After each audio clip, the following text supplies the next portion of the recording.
Hitler ordered plans for the invasion of the Soviet Union to be prepared under the codename Barbarossa. Hitler hoped to take the Soviet capital Moscow before winter. On June 22, 1941, the Germans attacked the USSR in the largest invasion in history. 600,000 vehicles and 3.8 million soldiers attacked across an 1,800-mile front into Russia. The Germans covered 400 miles in the first 4 weeks, surrounding and destroying large portions of the Red Army. Following the German army behind the front lines were SS mobile killing squads known as Einsatzgruppen.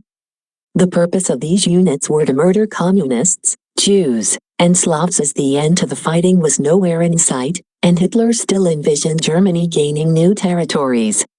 The Nazis also saw the war in the East as a race war between the Aryans and the Slavs. The rules of war were not followed, which led to both sides committing atrocities as prisoners were rarely taken. Germans reached Moscow by the end of 1941, but Stalin refused to let the city fall into German hands and ordered that every man, woman and child fight to the death to save the city. The instruments of propaganda continued to matriculate throughout all the battlefronts, with major cities calling on civilians to partake in the war effort.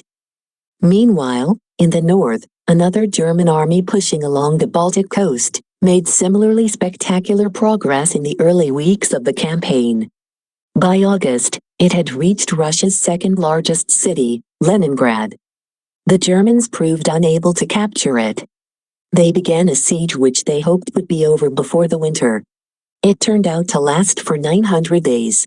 After a detour to capture Russian soldiers in Kiev, German forces continued toward Moscow, still 125 miles ahead.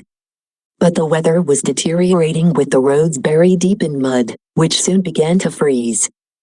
In early December, a few advanced detachments struggled to the suburbs of the capital, but now the harsh Russian winter was taking a hold and stopping any further advancement. The Germans, confident in their technique of blitzkrieg, arrived unprepared for winter conditions.